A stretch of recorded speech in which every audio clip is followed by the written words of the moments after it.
तो अस्सलाम वालेकुम। तो भाई लोग कैसे हो आप सभी लोग? अल्हम्दुलिल्लाह से बिल्कुल ठीक होंगे। आज का जो हमारा वीडियो है वो बहुत ज़्यादा स्पेशल और अलग होने वाला है, क्योंकि आज का जो माहौल है उसमें आपको पता है कि हिंदुस्तान के क्या हालात चल रहे हैं, और हिंदुस्तान में हर जगह और मीडिया ने तो इतनी गंद और भसड़ फैला दिया ना, जिसका कोई हिसाब किताब ही नहीं है। तो आज हम बात करेंगे अपने हिंदुस्तान के बारे में, जिसके लिए अभी ध्रुव राठी का एक दिन पहले एक वीडियो डला है। वाकई बहुत ही ज़्यादा मतलब अच्छा वीडियो है, काफ़ी ज़्यादा अच्छी डिटेल्स के साथ उन्होंने बताया है कि हिंदू मुसलमान का जो ये माहौल है आखिरकार देश में किस तरीके से बनाया गया, लोगों को किस तरीके से जो है कि ब्रेन वॉश किया गया है, एक दूसरे के खिलाफ सिर्फ वोटिंग के लिए किस तरीके से इस्तेमाल किया जा रहा है। तो बिना देरी किए इस वीडियो को करते हैं स्टार्ट।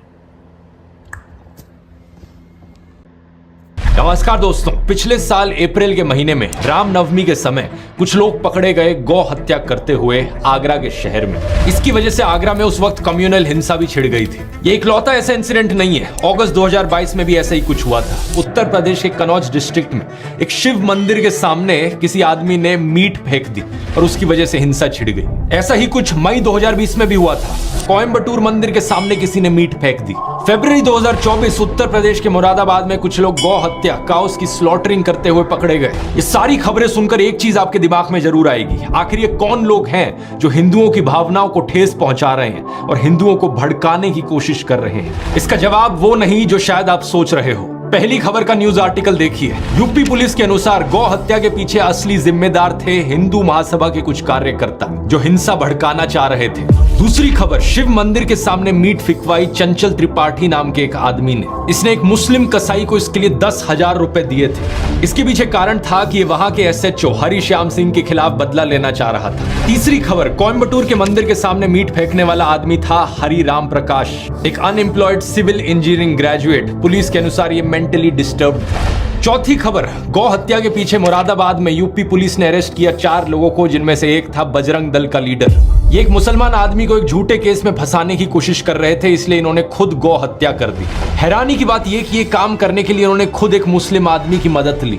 इन खबरों के पीछे की सच्चाई सुनकर अगर आप हैरान हो रहे हो तो आराम से बैठ जाओ। अगले आधे घंटे में जो मैं सुनाने वाला हूं, अपनी आंखें और कान खोलकर ध्यान से सुनना। हमारे देश में एक भयंकर माफिया चलाया जा रहा है व्हाट्सएप और मीडिया के जरिए, जिसका सिर्फ एक मकसद है, सभी हिंदुओं को ब्रेन वॉश करना और तानाशाह के हाथों कठपुतली बना देना। मैंने पिछले वीडियो में समझाया था दोस्तों कि कैसे किसी भी देश का कोई भी डिक्टेटर हो, वो हमेशा देश की मेजॉरिटी कम्युनिटी को अपना टारगेट बनाता है। भारत के केस में मेजॉरिटी कम्युनिटी है हम हिंदुओं की, और हमें ब्रेन वॉश करने के लिए जो व्हाट्सएप पर माफिया चल रहा है वो 4 डिपार्टमेंट्स पर काम करता है। पहला डिपार्टमेंट जो आपके अंदर गर्व और अहंकार भरता है। कहा जाता है कि आप हिंदू कितने महान हो, specially so called upper caste हिंदुओं को एक गर्व दिया जाता है। चाहे आपने कुछ पर्सनल लाइफ में अचीव किया हो या ना किया हो, आपको कहा जाता है कि आप महान हो क्योंकि आप इस जात इस धर्म में पैदा हुए हो। हिंदू धर्म में जिस व्यक्ति का जन्म होता है वो व्यक्ति बहुत ही भाग्यशाली होता है। दूसरा डिपार्टमेंट कहता है कि आप पर सदियों से अत्याचार हुआ है, ये देखो आप कितने बड़े विक्टिम हो। तीसरा डिपार्टमेंट, आप खतरे में हो, देखो हमें उन लोगों से खतरा है, वो कभी भी आकर हमें खत्म कर सकते हैं। और चौथा डिपार्टमेंट जो नरेंद्र मोदी को मसीहा बनाता है, आपको कहा जाता है कि अगर आपको कोई बचा सकता है तो सिर्फ वही एक इंसान है जो आपको आकर बचाएंगे, इसलिए सिर्फ उन्हें ही वोट दो। दुनिया का सबसे बेस्ट प्राइम मिनिस्टर है। बाप जो पैदा किया उससे बड़ा मोदी है, उतना वो भगवान है। भगवान भारत के लिए भगवान का वरदान बन के आए हैं। इस वीडियो में तीसरे और चौथे डिपार्टमेंट को गहराई से समझते हैं, ये जानने के लिए कि लोगों को क्या क्या दिखाया जाता है उन्हें ब्रेन वॉश करने के लिए।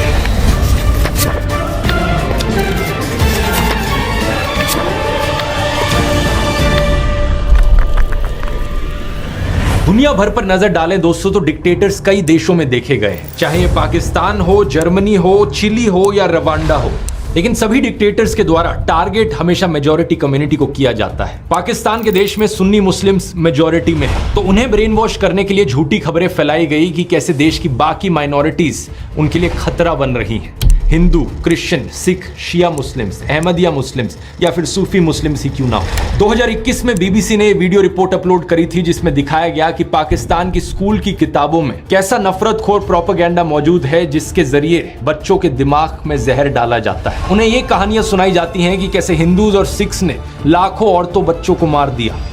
मेरे पास आज दोस्तों ऐसी ही कहानियां हमारे देश में दोहराई जा रही हैं। कुछ महीने पहले आपने एक खबर सुनी होगी श्रद्धा वालकर की, एक हिंदू औरत जिसे बहुत ही बेरहमी से मार दिया गया उसके मुस्लिम बॉयफ्रेंड आफ्ताब अमीन पूनावाला के द्वारा। शॉकिंग बात यह थी कि इसमें इसकी बॉडी को काट कर फ्रिज में रखा था, लेकिन हमारे गोदी मीडिया ने इस एक इंसिडेंट का इस्तेमाल किया सभी मुसलमानों के खिलाफ नफरत फैलाने के लिए। इसकी वजह से national broadcasting and digital standards authority NBDSA ने 50,000 रुपए का फाइन लगा दिया मुकेश अंबानी के चैनल न्यूज 18 पर। 4 शोज जिन्हें एंकर किया गया था अमीश देवगन और अमन चोपड़ा के द्वारा, इन्होंने नफरत फैलाई थी। 1 लाख रुपए का फाइन टाइम्स नाउ नव भारत पर भी लगाया गया इसी चीज को लेकर। इस इंसिडेंट का इस्तेमाल करके सोशल मीडिया पर भी भरपूर तरीके से नफरत फैलाई गई। एक गोदी इन्फ्लुएंसर ने बॉलीवुड एक्ट्रेस सोनाक्षी सिन्हा की फोटो अपलोड करी उनके मुस्लिम दोस्त के साथ। श्रद्धा की खबर को देखते हुए शत्रुघ्न सिन्हा ने दहेज की लिस्ट से फ्रिज को हटा लिया है। सुदर्शन न्यूज ने एक प्रोग्राम चलाया जिसकी हेडलाइन थी मेरा अब्दुल ऐसा नहीं है कि हकीकत। एक और गोदी इन्फ्लुएंसर ने ट्विटर पर पोस्ट किया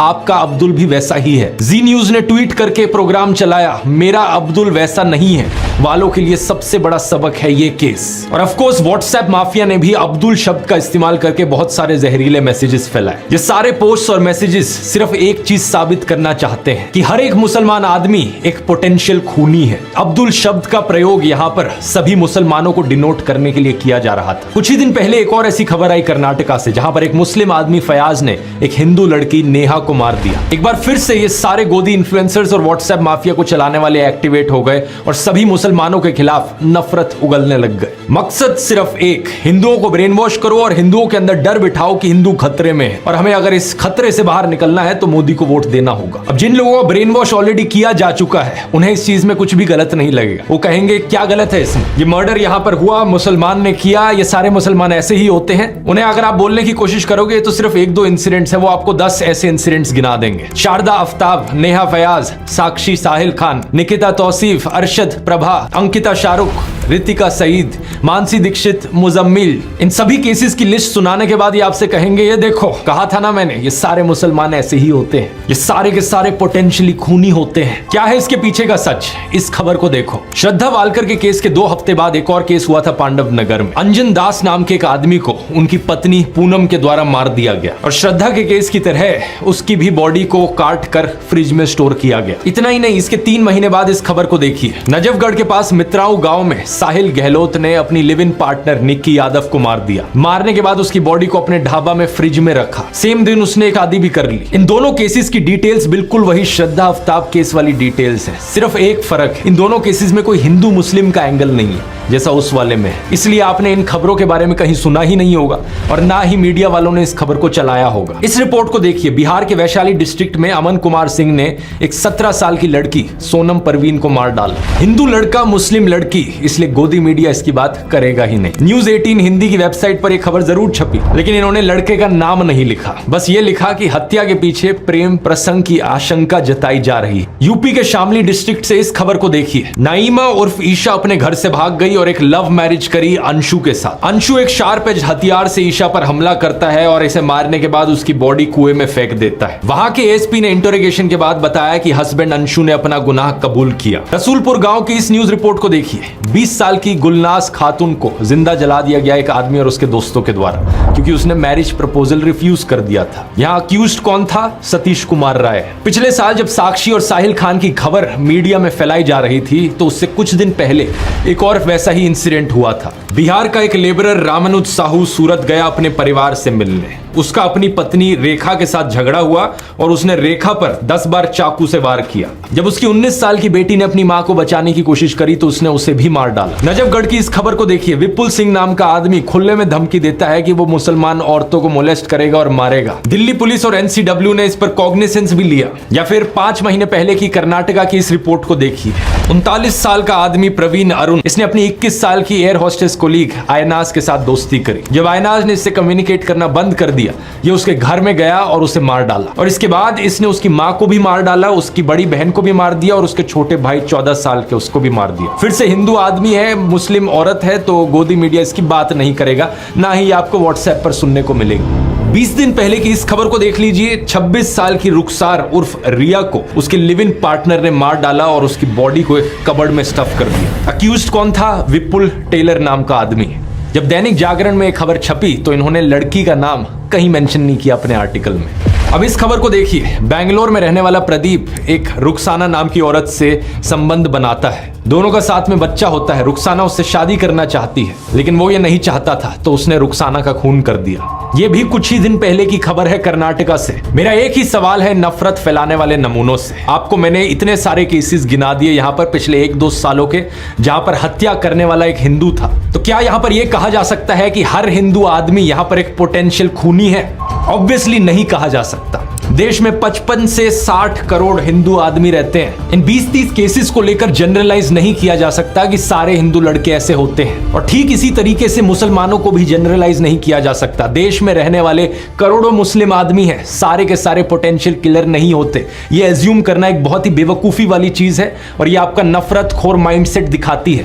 अगर आपको ऐसा लगता है तो बड़े अफसोस की बात है, मुझे कहना पड़ रहा है कि आपका ब्रेन वॉश हो चुका है। एनसीआरबी की रिपोर्ट क्राइम इन इंडिया 2022 के अनुसार देश में 4.5 लाख क्राइम्स हुए हैं औरतों के खिलाफ इस 2022 के साल में। इन 4.5 लाख क्राइम्स में से 28,522 एफआईआर दर्ज कराई गई मर्डर की, जिनमें से 8,125 फीमेल्स थी। अब एक साल में अगर 8,000 से ज्यादा मर्डर के केसेस हो रहे हैं जहां पर औरतों को मारा जा रहा है, तो ऑब्वियस सी बात है इनमें से कुछ मर्डर्स ऐसे होंगे जो एक मुसलमान आदमी ने किए होंगे, कुछ ऐसे होंगे जो एक हिंदू आदमी ने किए होंगे। हर तरह के परम्यूटेशन कॉम्बिनेशन यहां पर आपको मिल जाएंगे। हिंदू आदमी हिंदू औरत, मुस्लिम आदमी मुस्लिम औरत, हिंदू आदमी मुस्लिम औरत, या मुस्लिम आदमी हिंदू औरत। और सिर्फ हिंदू मुस्लिम ही नहीं, सभी धर्मों के आपको कॉम्बिनेशन मिल जाएंगे, क्योंकि 8,000 यहां पर बहुत बड़ा नंबर होता है। प्रॉब्लम यह है कि जिन लोगों का ब्रेन वॉश हो चुका है, उनकी आवाज सिर्फ तब निकलती है जब उन्हें दिखता है कि हत्या करने वाला एक मुस्लिम आदमी था और जिसकी हत्या हुई वो एक हिंदू औरत थी। लेकिन इन सब लोगों के मुंह पर चुप्पी लग जाती है जब दिखता है कि यहाँ एक हिंदू औरत को हिंदू आदमी के द्वारा मारा गया, या फिर एक मुस्लिम औरत को हिंदू आदमी के द्वारा मारा गया। किसी भी नॉर्मल इंसान में अगर इंसानियत है तो वो इन सभी केसेस के खिलाफ आवाज उठाएगा जहां जहां औरतों का अत्याचार हो रहा है। कोई भी सेंसिबल आदमी यहां पर कहेगा सरकार को कि यहां सारे क्राइम्स को क्यों नहीं रोका जाता जो सारी औरतों के खिलाफ हो रहे हैं। असलियत में सॉल्यूशन ढूंढने की जरूरत है इस चीज को लेकर। ऐसा तो होगा नहीं कि पुलिस एक एरिया को सेफ बनाएगी सिर्फ हिंदू औरतों के लिए और मुस्लिम औरतों के लिए वो एरिया अनसेफ रहेगा। अगर किसी एरिया को सेफ बनाना है तो सभी औरतों के लिए वो सेफ बनेगा ना। सेलेक्टिव आउटरीच इन लोगों का सबसे बड़ा हथियार है। अगर आज मैं जस्टिस की डिमांड करता हूं तो मैं नेहा के लिए भी करता हूं और रुखसाना के लिए भी करता हूं। मैं उन सभी हिंदू और मुस्लिम औरतों के लिए जस्टिस की डिमांड करता हूं जिनके खिलाफ अत्याचार हुआ है। पुलिस को यहां पर स्पीडी इन्वेस्टिगेशन करने की जरूरत है। देश भर में अगर पुलिस वालों की कमी है तो स्टेट गवर्नमेंट्स को यहां पर और पुलिस को रिक्रूट करने की जरूरत है। कोर्ट्स अगर धीरे काम करते हैं तो उन्हें फास्ट ट्रैक ट्रायल करने की जरूरत है। तारीख पे तारीख देना उन्हें बंद करना होगा। और खून करने वाला चाहे हिंदू हो या मुसलमान हो, उन सबको स्ट्रिक्टेस्ट पनिशमेंट दी जानी चाहिए। अब मैं इन बीजेपी वालों को चैलेंज करता हूं कि ये सेम चीज बोलकर दिखाएं। इनका एक भी नेता, एक भी कार्यकर्ता ये सेम चीज बोल नहीं पाएगा, हिम्मत ही नहीं होगी, क्योंकि अगर इन्होंने ये चीज बोल दी तो इनका पूरा का पूरा सिस्टम खत्म हो जाएगा। हिंदुओं को ब्रेन वॉश करने का इनका यही तरीका है और इसके बिना इनका धंधा ही नहीं चलेगा। अरे किसी और धर्म की औरत को लेकर जस्टिस की डिमांड करे वो तो बहुत दूर की बात है। ये हिंदू औरतों के लिए भी जस्टिस की डिमांड नहीं करेंगे अगर इन्हें दिखा कि बीजेपी इन्वॉल्व है कहीं पर। अगर किसी हिंदू औरत को किसी हिंदू आदमी के द्वारा मारा गया किसी बीजेपी रूल्ड स्टेट में, या किसी कल्प्रिट का कोई बीजेपी कनेक्शन निकल जाए, तो इनके मुंह बिल्कुल बंद हो जाते हैं। दिसंबर 2019 में देख लो क्या हुआ था जब farmer BJP MLA Kuldeep Singh को कॉन्विक्ट किया गया किडनैपिंग और मोलेस्टिंग के केस में। इस केस में बहुत से विटनेसेस की मौत हो गई थी और इनके कार्यकर्ताओं ने क्या किया, इनके सपोर्ट में रैली निकाली थी। विधायक जी सरासर निर्दोष हैं, उनको फंसाया जा रहा है। कुछ महीने पहले एक IIT BHU का केस हुआ जहां पर 3 अक्यूज थे, कुणाल पांडे, सक्षम पटेल और अभिषेक चौहान। ये बीजेपी IT सेल की वाराणसी यूनिट का हिस्सा थे। इन्होंने अपनी फोटोज पोस्ट करी थी JP नड्डा के साथ, अनुराग ठाकुर के साथ, UP CM आदित्यनाथ के साथ। क्या लगता है आपको यहां पर किसी हिंदू औरत की इन्हें चिंता थी? बिल्कुल नहीं थी, क्योंकि इस केस में इनके खुद के लोगों पर आरोप लगा था बलात्कारी का। उत्तराखंड का ये केस देख लो, 19 साल की अंकिता भंडारी का। ये एक रिजॉर्ट में काम करती थी और इस रिजॉर्ट के owner farmer BJP politician Vinod Arya के बेटे पुलकित आर्या थे। इस पर इल्जाम लगा कि इसने अंकिता को मोलेस्ट किया और उसकी हत्या कर दी। लड़की के पापा को एक से दूसरे पुलिस स्टेशन तक भागना पड़ा FIR रजिस्टर करवाने के लिए। कुछ एक्शन सिर्फ तब लिया गया जब लोकल न्यूज पोर्टल जागो उत्तराखंड में इस मर्डर को हाईलाइट किया था। लेकिन बाद में पता है क्या हुआ, इस न्यूज पोर्टल के जर्नलिस्ट आशुतोष नेगी को ही पुलिस अरेस्ट कर लेती है, ये कहकर कि इसके इंटेंशंस पर हमें शक होता है। अंकिता भी हिंदू थी, लेकिन क्या व्हाट्सएप पर आपने इस मैसेज को पढ़ा? कभी नहीं पढ़ा होगा, क्योंकि इनका माफिया चल रहा है। श्रद्धा वालकर के केस में तो मुस्लिम ऑर्गेनाइजेशन जमात-ए-इस्लामी हिंद ने उसे कंडेम भी किया और किलर को लेकर हार्शेस्ट पनिशमेंट भी मांगी। नेहा फयाज के केस में अंजुमन-ए-इस्लाम कम्युनिटी के मेंबर्स ने कर्नाटका चीफ मिनिस्टर को लेटर भी लिखा, ये कहते हुए कि हम अक्यूज्ड फयाज के खिलाफ सिवियर पनिशमेंट की मांग करते हैं। लेकिन जो व्हाट्सएप फॉरवर्ड्स आपके फोन में हर दिन हर शाम को आ रहे हैं, वो व्हाट्सएप फॉरवर्ड्स आपको ये चीजें नहीं बताएंगे, क्योंकि उनका मकसद सिर्फ आपको ब्रेन वॉश करना है। वो सिर्फ आपके दिल के अंदर डर की भावना जगाना चाहते हैं कि आपको डर लगे मुसलमानों से, और फिर इस डर के मारे आकर आप मोदी को वोट दो।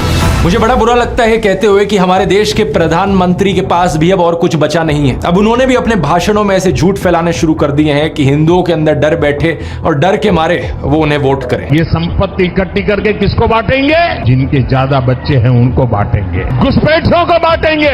पहली बात, कांग्रेस के पूरे मैनिफेस्टो में हिंदू और मुस्लिम शब्द का कहीं कोई जिक्र नहीं किया गया है, और ना ही वेल्थ रीडिस्ट्रीब्यूशन शब्द आपको ये पूरे मैनिफेस्टो में कहीं मिलेगा। मेरी बात पर यकीन नहीं होता, आप इनका मैनिफेस्टो खुद जाकर देख सकते हो। कांग्रेस की वेबसाइट पर लिंक मैंने डिस्क्रिप्शन में भी डाल दिया है। कंट्रोल F करके वेल्थ रीडिस्ट्रीब्यूशन सर्च करने की कोशिश करना, कुछ नहीं मिलने वाला। उल्टा कांग्रेस के मैनिफेस्टो में बात करी गई है एजुकेशन की, हेल्थ केयर की, रोजगार की।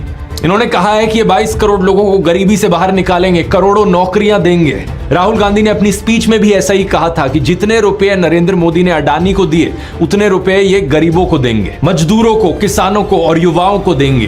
जितना पैसा उन्होंने अरबपतियों को दिया, उतना पैसा हम गरीबों को, पिछड़ों को, दलितों को, आदिवासियों को उठा के दे देंगे। दूसरी बात, प्रधानमंत्री ने बड़ी बेशर्मी से मुस्लिम्स पर वही स्टीरियोटाइप थोप दिया जो इनके व्हाट्सएप माफिया में फैलाया जाता है कि मुसलमान तो हमेशा ज्यादा बच्चे पैदा करते हैं। क्या प्रधानमंत्री ये खुद 5 भाई बहन नहीं है क्या? यूपी चीफ मिनिस्टर आदित्यनाथ को देख लो, उनके खुद 3 भाई और 3 बहन है। ये जो परसेप्शन बनाया जाता है कि मुसलमान ज्यादा बच्चे पैदा करते हैं, ये बिल्कुल बकवास परसेप्शन है, क्योंकि सरकारी रिपोर्ट्स को आप देखोगे तो ज्यादा बच्चे पैदा करना इसका फीमेल लिटरेसी से रिलेशन है। लक्षद्वीप में 96% लोग मुस्लिम है, लेकिन वहां की फीमेल लिटरेसी हाई है, इसलिए वहां का फर्टिलिटी रेट बहुत कम है। ऑन एवरेज लक्षद्वीप में एक औरत सिर्फ 1.4 बच्चे पैदा करती है, लेकिन देश भर में ये एवरेज 2 पर है। अब बिहार जैसी स्टेट को देख लो जहां पर फीमेल लिटरेसी सबसे कम है, इसलिए बिहार बर्थ रेट में सबसे ऊपर है।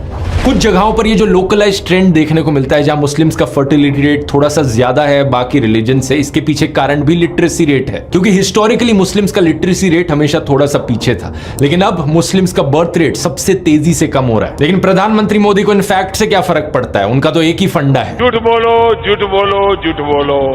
हमें सभी हिंदुओं को जागरूक करने की जरूरत है दोस्तों। जब ये डर का माहौल बनाने के लिए इनके पास असली खबरें खत्म हो जाती हैं, तो ये झूठी खबरें फैलाना शुरू कर देते हैं। श्रद्धा वालकर के केस में रशीद खान नाम के एक आदमी का केस निकल कर आया था। एक ऑन ग्राउंड न्यूज रिपोर्टर ने रशीद खान नाम के एक आदमी से बात करी जो श्रद्धा वालकर के मर्डर को जस्टिफाई कर रहा था। उसके खिलाफ एक FIR दर्ज करी गई, और जब पुलिस ने उसे अरेस्ट किया तो पता है क्या पता चला? उस लड़के का नाम एक्चुअली में विकास कुमार था। रशीद खान बनने का नाटक कर रहा था वो। एक और ऐसा ही केस सामने आया जब एक फेसबुक पोस्ट वायरल होने लगी राजिया बानो नाम के यूजर नेम के साथ। इस पोस्ट में जस्टिफाई किया जा रहा था कि हिंदू औरतों के खिलाफ कुछ हो तो वो ठीक है, रिवेंज है। कुछ हिंदू अकाउंट्स ने बड़ी आउटरीच करी इसको लेकर कि ये मुसलमान हम लोगों से इतना नफरत क्यों करते हैं, और जब इस चीज का फैक्ट चेक किया गया तो पता लगा कि यूजर नेम गलत था। राजिया की जगह राजिया लिख रखा था, और प्रोफाइल पिक के बारे में सर्च किया तो पता चला कि ये राजिया के यूजर नेम के पीछे एक पवन शर्मा नाम का आदमी था। इस बंदे की एक और पोस्ट मिली तो किसी ने कमेंट कर रखा था, शर्मा जी नाम क्यों बदल लिया? तो उस आदमी ने लाफिंग इमोजीज के साथ रिप्लाई किया, पवन भाई अब मुल्ली बनोगे क्या? सॉरी मुल्ला। और इसने रिप्लाई किया, just wait and watch dear. कुछ लोग नफरत के पागलपन में इतने अंधे हो गए हैं कि ये खुद से नफरत की खबरें फैलाते हैं ताकि इंजाम वहां मुसलमानों पर डाला जा सके, उनकी इमेज को बदनाम किया जा सके। वीडियो के शुरू में मैंने आपको ऐसे ही कुछ किस्से सुनाए थे जहां पर बजरंग दल और हिंदू महासभा के मेंबर्स ने जाकर गौ हत्या करी, और वो भी इसलिए ताकि किसी मुसलमान पर इंजाम डाला जा सके, कहकर कि ये देखो ये मुसलमान लोग हैं जो हमारी गौ माता की हत्या करते हैं। यहां पर एक बहुत बहुत बड़ा खेल खेला जा रहा है दोस्तों। झूठी खबरें कितनी ज्यादा फैलाई जा रही हैं आप यकीन नहीं करोगे। एक यूजर अभिषेक कुमार अपने आप को मोदी का परिवार कहते हैं, ये वीडियो शेयर करते हैं जहां पर कुछ लड़कियां एक आदमी के पीछे भागकर उसे डंडों से मार रही हैं। लिखा जाता है वीडियो कहां से है ये पता नहीं, लेकिन ये देखकर बहुत अच्छा लगा कि हिंदू बेटियों ने लव जिहादियों को सबक सिखाना शुरू कर दिया है। अगर सर्च करके देखोगे वीडियो कहां से है उत्तर प्रदेश का ये इंसिडेंट है 2018 का और जिस आदमी को मारा जा रहा है उसका नाम है कपिल चौहान, क्योंकि वो लड़कियों को छेड़ा करता था। बात यहाँ पर ये नहीं है कि मुस्लिम ईव टीजर्स नहीं हो सकते, बिल्कुल हो सकते हैं। ऐसे भी मुस्लिम होंगे जो अपनी आइडेंटिटी हिंदू नामों के पीछे छुपा कर रखते हैं और हिंदू लड़कियों को ट्रैप करने की कोशिश करते हैं। जैसे कि जुलाई 2022 का केस यूपी के आजमगढ़ में, ऐसे भी मुस्लिम्स हैं जिन्होंने हिंदू मंदिरों के सामने कुछ गलत किया है, जैसे कि ये वेस्ट बंगाल टेम्पल का केस जहां पर एक मुस्लिम आदमी ने उसके सामने पेशाब कर दिया था। लेकिन बात मैं यहां पर यह कहना चाह रहा हूं कि लॉ एंड ऑर्डर हमेशा काम करना चाहिए, हर इंसान को पनिशमेंट मिलनी चाहिए, लेकिन आपको जो दिखाया जा रहा है वो सिर्फ एक साइड की खबरें दिखाई जा रही हैं। और ये जो नफरत फैलाई जा रही है ये सिर्फ मुसलमानों के खिलाफ नहीं है, बल्कि बीजेपी के खिलाफ जो भी आवाज उठाता है उसके खिलाफ सिमिलर तरीके से कैंपेन चलाई जाती है। एग्जाम्पल लेकर देख लो कांग्रेस का।